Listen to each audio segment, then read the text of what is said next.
My man, he really does look like he eats jellied eels. That's like every British person, dude. There's something in the water over there.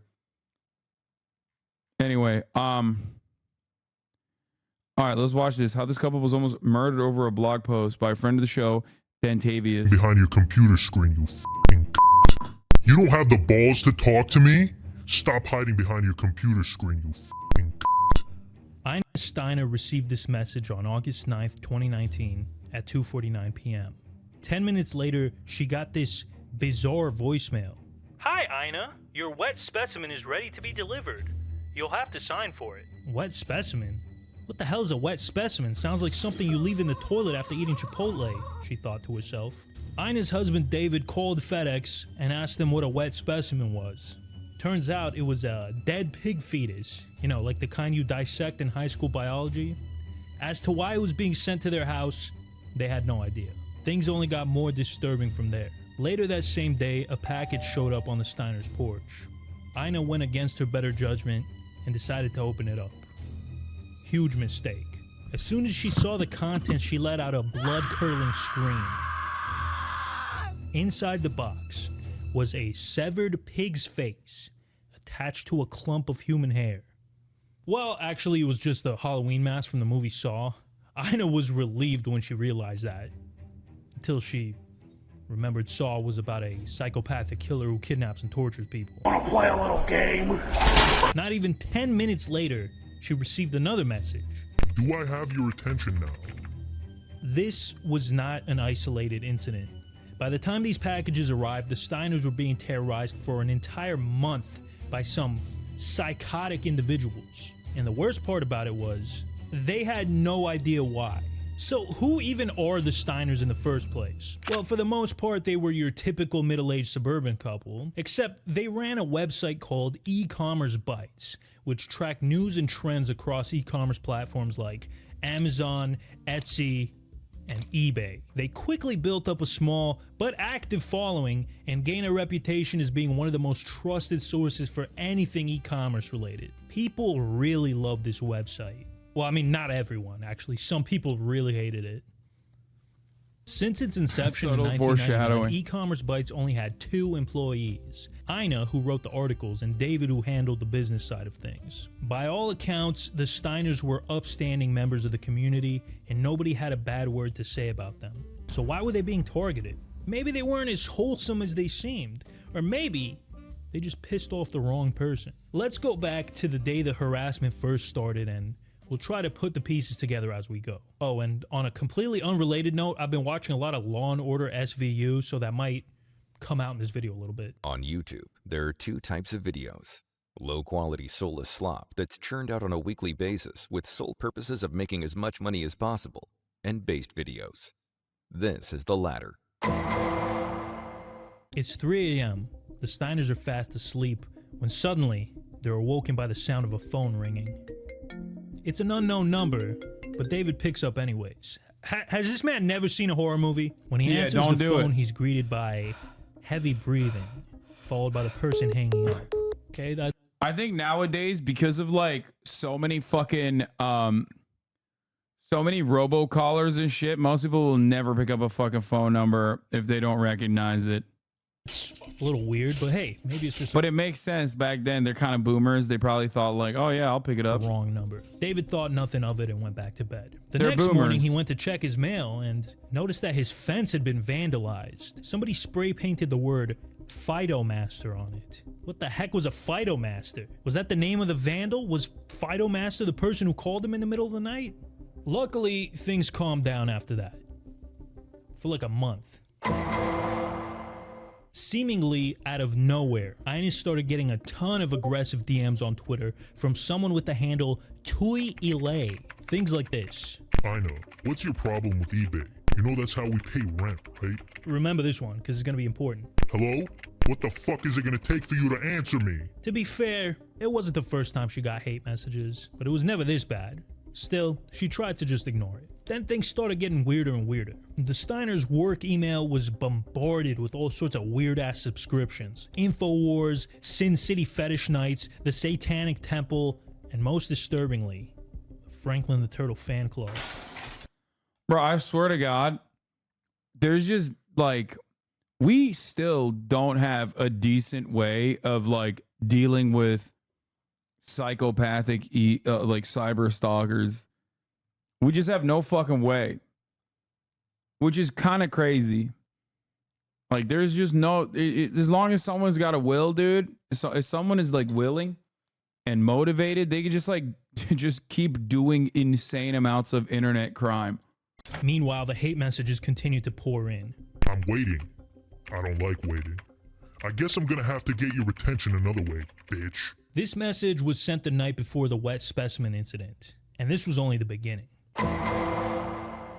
After they got the pig mask, the Steiners would continue to receive all sorts of weird deliveries on an almost daily basis. Everything from pizzas to pornos to boxes of live cockroaches and spiders. David and Ina were so freaked out that they adopted the lifestyle of a Reddit mod and stopped going outside completely unless it was absolutely necessary. And on those rare occasions when they did venture out of the house, they noticed that they were being tailed by a black van. By this point, they were so traumatized that they didn't know if they were actually being followed or they were just going insane. Because every time they called the cops, the black van would disappear like it never existed. Police couldn't make heads or tails of the situation. Whoever was behind this, they were no amateurs.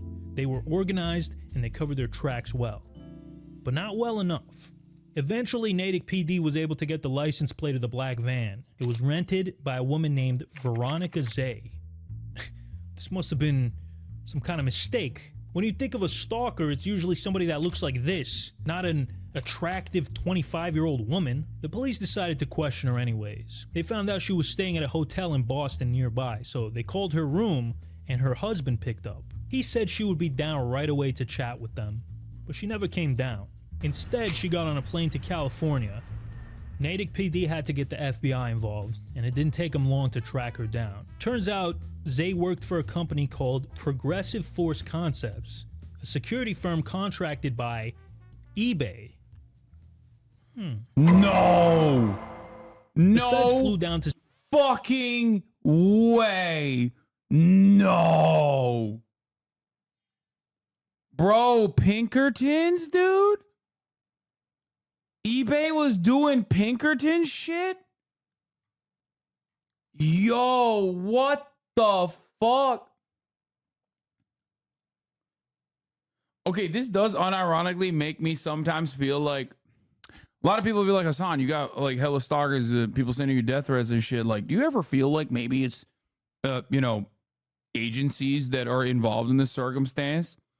And now it makes me feel like, who knows? Maybe that's not that far-fetched. I don't know. San Jose to interrogate Zay, and she sang like a fucking... I've always operated under the assumption that these dudes are doing it on their own volition because they're just like schizophrenic and brain broken into believing that I am the greatest evil that has ever graced the fiber optic cables that serve people, content on the internet, directed by at least like multiple communities that spend an insane amount of time. But who knows? Toucan. She, along with about a dozen other eBay employees, were part of a conspiracy to harass, intimidate, and defame the Steiners. In the grand scheme of things, Zay was just a low-level grunt, but this thing went straight to the top. I'm talking the very top. Multiple C-level executives were all involved in this conspiracy. But that begs the question, what the heck did the Steiners do to deserve these months of psychological torture? To spend 20 years, my career, reporting on e-commerce and helping small businesses to find out that the scope, meaning how many people did this to us. That within the company it was all the way up, and it was not a secret between two people. This was corporate terrorism. eBay, that's crazy. along with Amazon and Etsy, is one of the big three e-commerce platforms. So obviously it was a frequent topic on e-commerce bites, which, by the way, just a little side thing, this video is going to be very biased against eBay. I'm just going to come right out and say that. I fucking hate eBay, okay? I tried to buy a pair of Adidas track pants off of there once, and they sent me these. What the hell is Top Here Sport? Like the H in here isn't even capitalized, but every other word is capitalized. Also, they banned me in 2016 for selling bootleg Family Guy DVDs, but that's neither here nor there. Anyways, in the early days, eBay had a very positive relationship with e-commerce bites. Bro got the Hamas special Abibas, dude. One time, Ina was even invited to eBay headquarters for a meet and greet with the executives. But all of that changed when this mother sucker, Devin Wenig, joined the company. You see, sometimes e-commerce bites would publish articles that were lightly critical of eBay and its leadership. And this man's fragile ego just could not get his balls getting busted even a little bit. As the years went on, Wenig and his fellow executives grew to hate e-commerce bites with a passion. But for the most part, they let it go because they couldn't do anything about it. That is until 2019. A group of eBay's most powerful people held a secret meeting in the C-suite to discuss the solution to the so-called Ina Steiner problem. We don't know exactly what was discussed in this meeting, but we do have some text messages from after. On April 10th, Wenig texted Steve Weimer, eBay's CCO, a link to an article titled, "eBay's CEO makes 152 times that of employees." Devin was livid. Weimer texted back, "We are going to crush this lady." A couple days later, Wenig texted Weimer, "Fuck them, the journal is next after Ina Steiner." Not exactly sure what this was in response to, but I think it has something to do with this article from the Wall Street Journal. You know, I can see why he got pissed off at this one, actually. That's highly unprofessional. By this time, eBay had an entire dedicated team of people whose only job was to monitor e-commerce bites around the clock and forward any relevant posts up the chain of command. So a question you might be asking yourself is, why all of a sudden in 2019 were these people spurting out so badly? Well, it's because of this guy, Paul Singer. In January of 2019, Singer's firm Elliott Investment Management bought a $1.3 billion stake in eBay. So, why is this important? And why am I so close to the camera? Well, I don't have an answer to the second question, but I do have an answer to the first. Paul Singer was your typical cutthroat evil billionaire archetype. Billionaire activist investor Paul Singer has been called the Vulture Lord and a... This is making me reconsider all the times that I've talked shit about Steak and Kick. I was just kidding, okay? My bad. I was lying. Gambling is fucking sick. Especially crypto gambling.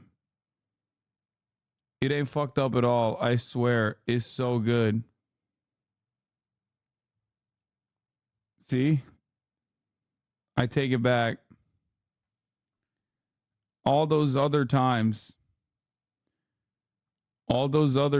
not Eddie is cool. He wouldn't kill you.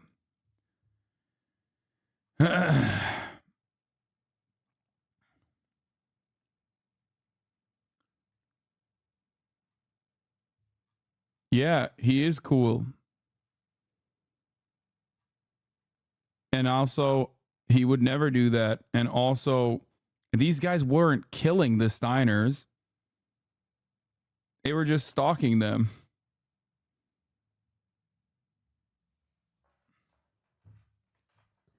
But yeah, I love Kick, and I love eBay, and I love billionaires, and I...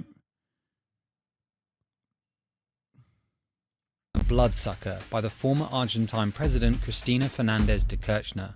He's also been labelled a raider and a profiteer. He's feared the world over for hostile boardroom takeovers and profiting from debt-laden countries. He's so powerful, he brought Argentina to its knees and set off a chain of events that led to the impeachment of South Korea's president in 2017. Our boy Devin Wenig was rightfully scared shitless of this guy, especially after Elliott Management released a public letter saying that eBay was underperforming. Now, this letter was essentially a thinly veiled threat telling the executives, hey, if you guys don't get your shit together, I'm gonna talk to the board and get you out of here. So Wenig and his pals had to make sure that all criticism of eBay was kept to a minimum, or else they could lose their jobs. And they basically had two ways of going about this. Number one, they could do a better job and improve the company. Or number two, they could embark on a psychopathic harassment campaign to silence all their critics. I think they went with option two. Oh, and by the way, the Steiners weren't eBay's only ops. Phytomaster. Remember him from the spray paint? Were they asking for it like the guy in Baby Reindeer? Bitch, I never said he was asking for it. You're so fucking annoying. See, dude, my fucking weirdos are in here. Okay. They're born out of this community. I promise. They are born out of this community. It's not like fucking corporations that are hiring people to say mentally ill things. It's just they're in here. This man was basically eBay's biggest hater. He could frequently be seen in the comment section of e-commerce sites shitting on eBay and its leaders. When he wasn't doing that, he was on Twitter shitting on eBay and its leaders under his handle @unsuckebay. Steve Weimer in particular really hated this guy. I am utterly vexed by this. This Twitter account dominates our social narrative with his constant obsession with trolling us. There are a few people, including Ines Steiner, who have seemingly dedicated their lives to erroneously trashing us. I genuinely believe these people are acting out of malice, and anything we can do to solve it should be explored. Whatever it takes. On August 1st, Ina published another article that really rustled Devin Wenig's jimmies. It was about how he built an exact replica of this Manhattan bar called Walker's West on the eBay campus. Fidomaster tweeted out a link to Ina's article and criticized Wenig for undertaking such a big, expensive project while eBay was going through layoffs, cost reductions, and scrutiny from Elliott management. This was the beginning of the end. Wenig gave the order, if we're ever going to take her down, now's the time. eBay's brass got together again and decided to turn things up a notch. Fidomaster had to go, but first they had to deal with... Guys, the great Pandu, I already said I love Kick. I love all of the communities that you come from. I was wrong, and I love capitalism. Please. Ina Steiner. But obviously these two schmucks weren't going to get their own hands dirty. That's where this guy, Jim Baugh, comes into the picture. He was eBay's head of safety and security. Stop! You violated the law. According to court documents, before coming to eBay, Baugh worked for the US government where he, quote, engaging in various activities on the government's behalf, including conducting physical and electronic surveillance, engaging in physical trespass, and using false pretenses to gain unauthorized access to private resources. So this man was no stranger to doing some shady shit. Weimer passed on Wenig's request to take her down to our boy Jim Baugh. He also added, hatred is a sin. I am very sinful. I'm not fucking around with her anymore. I want her done. She is a biased troll who needs to get burned down. This man is actually comically evil. So this Baugh fellow was pretty much given carte blanche to do whatever he wanted. And he Okay, I want to reiterate something here. They're talking about like a literal fucking wife and husband operation that's just posting a blog about e-commerce websites, including but not limited to eBay. That is insane. This is, oh my God. he started by formulating the most psychotically evil scheme ever. It was simple. He would get a bunch of his goons to terrorize the Steiners until they couldn't take it anymore. Then eBay would come in and offer to help them. They would be so grateful that they would only write articles glazing eBay from that point on. He called this the White Knight strategy. And if this kind of sounds like the plot to Body of Lies, that's because it is. And he came up with this idea after watching that movie. Exactly 1 week after his conversation with Weimer, Baugh put his plan into motion. On August 8th, Baugh sent one of his henchmen out to Natick to spray paint Fidomaster on their fence. Because, according to Jim,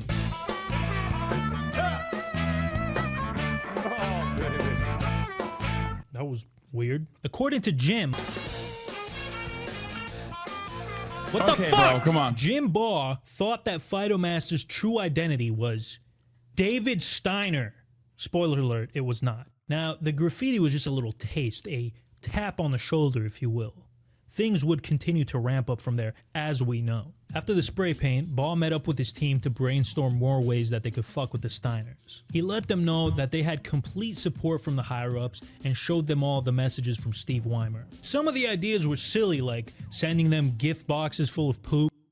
I do love that they are like so unhinged and so hopped up on power that they think that there is no way in fucking hell that this kind of communication would ever be unearthed, and they would face zero repercussions. Now, I don't know what happened to the fucking eBay executives that did this.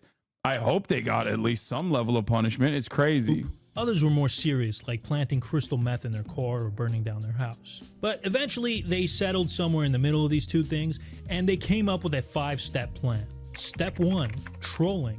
Baugh instructed some of his employees to create accounts that would send horrible messages to Ina Steiner on a daily basis. This was real nasty stuff. Your fat husband David needs to be put in line, you after he takes the plugs out of his assholes.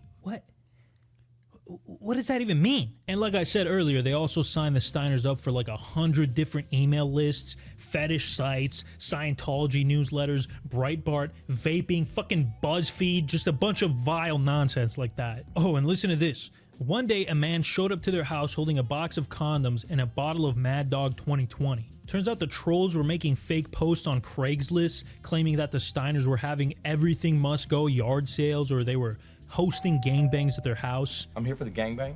I'm not joking about this at all, by the way. Mature married couples seeking singles or other couples open to explore threesomes, BDSM, or cross-dressing. 420 friendly. Please send pics/stats for more info. You know, this would be funny if it wasn't so psychotic. Like, I'm not gonna lie, it's still kind of funny, and I feel bad for thinking that. Step 2, intimidation. So we already covered that the Steiners had a pig fetus, a pig mask, and boxes of insects sent to their house. That was just the tip of the iceberg. At one point it got really dark. David Steiner was sent a book called How to Deal with the Death of a Spouse, which is horrendous on its own, but they also sent him a funeral wreath along with a card that said, "I'm sorry for your loss." So now they've gone beyond trolling to straight up death threats. At this point, the Steiners were in a Bro, did they hire fucking like a bunch of Kiwi Farms posters or some shit? Like, what the fuck? This is literally like a direct 1-to-1 DGG Kiwi Farms 4chan poll, like direct 1-to-1. Like, there are literally Discord servers full of people who do this shit right now, probably even watching this fucking stream. I didn't realize that like corporations did stuff like this. I thought this was like almost exclusively antisocial personality disordered people who are too agoraphobic to go out and do a fucking school shooting. Like, I thought that that was where they congregated.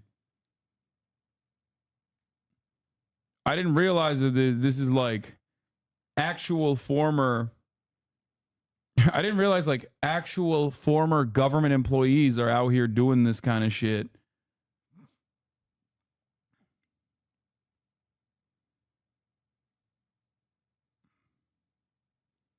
What the fuck's the FBI doing? Why the hell did we pass the Patriot Act if not to stop these kinds of people? Do you think the Patriot Act was passed to stop these kinds of people? No, dude. Are you trolling? No, I am not trolling. I genuinely didn't realize that like former State Department employees engage in this kind of fucking behavior. I thought this was like exclusively dudes that look like Boogie 1488 that people that, you know, lol cow people like that. You know what I mean? Like, I thought that was who did this kind of shit and not fucking like actual former government employees and shit. Constant state of fear because random people were constantly showing up to their house all the time for the yard sales or the gangbangs. They didn't know if it was someone that came to whack them or whack them off. As this is going on, what's it like to be inside your house? When it would get dark out at night, that's when I would really be terrified. You guys started sleeping in separate rooms at one point? What we wanted to do was to make sure that if someone did break in, that at least one of us could either call the police or escape. David set up security cameras all over the house, but that only made them feel less safe because he kept seeing that damn black van parked right outside their street. Step 3, defamation. Another thing they did was sent the most vile, hardcore graphic magazines to the Steiners' neighbors with their names on it. Things like Hustler, Barely Legal, Eye-Popping 18-Year-Olds, and Femboy Bussy Madness. Jim Baugh later claimed that they never even sent that last one. Either way, now all of their neighbors thought they were degenerates. Step 4. Stalking. Every time David or Ina would leave the house to get groceries or run some errands, one of Baugh's henchmen was following them at all times, always in the same black van with New York plates. They wanted to make sure that David knew he was being followed. Every time they called the police, the stalkers would disappear because they were monitoring the police radar so they knew when they were coming. Step 5. White Knight. This personally turns it into like more of a professional operation. All the other stuff,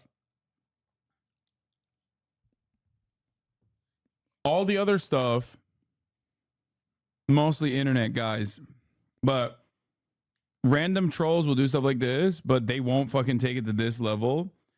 At most, they'll like, you know, put your address on Craigslist and try to get other people to like other solicitors to come to your fucking house. That kind of shit. They won't personally ever leave their houses. Especially when you're like monitoring police radars or monitoring like police radio. That's professional. Personally stalking a person and also monitoring the police radio to make sure that like you're not caught by the police while you're in the process of personally stalking a person. That's where the basement dwellers. That's what I would say separates the basement dwellers from the actual professionals. Once the Steiners were good and scared, eBay would reach out to them and offer to help. Then, when all the harassment magically went away, the Steiners would be so grateful. They would love eBay. They would only write articles about how great eBay was forever. And if that didn't work, there was a plan B. Oh wait, I almost forgot about Fidomaster. We'll come back to plan B in a minute. So, while Baugh's goons were out there terrorizing the Steiners, Jim himself was spending most of his time trying to identify Fidomaster. And he did this by catfishing him.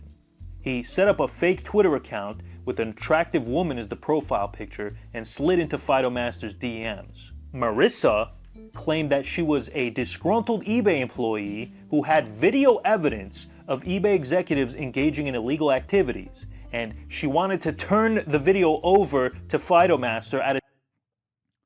I've been giving a lot of thought to what you said. I'm going to trust you with something. I got 3 extremely damaging videos of executives misbehaving. They don't know I have these, and I don't know what to do with them. Hey, Marissa, okay, so to be clear, I'm not an attorney and in no way qualified to give legal advice. Were you an observer or victim in these videos? Or did someone share them with you? Also, with these videos, is it misbehaving Harvey Weinstein, Anthony Weiner type misbehaving, or something showing them clearly breaking laws or something else in general? These are my videos and they're real. No one knows that I have them. I don't want a lawyer. All I want is for the public to see these.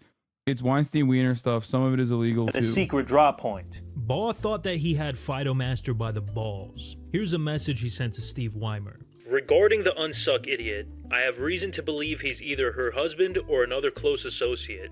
I've been communicating with him every day. I told him I have an incriminating video that he needs to see. He bid on it, hook, line, and sinker. I want to leave it at a hotel concierge for him. If I can get him to pick it up, his ass is mine. God only knows what was on these tapes, but I can imagine it was CP or something else incriminating that they would use to blackmail Fidomaster. But luckily, he's no idiot and didn't fall for this, frankly, very obvious honeypot. Yeah, I don't want a lawyer. I just want to give you these videos. It's so funny because it's like, yeah, my husband is dead. I don't want love or a relationship. I just want sex. Like, bot behavior, okay? Straight up. The exact type of bot copywriting that will only dupe people in their weakest moments when they're their horniest, fapping, okay? Like, there is no way that you get duped by some shit like that unless you're literally got one hand on the fucking mouse and the other on your cock and you're just ripping it. Scheme. I don't know about you guys, but if an attractive woman ever messages me out of the blue, I'm immediately assuming it's a federal agent. So his true identity was never discovered, and he was spared from the torture that the Steiners were going through. Which brings me back to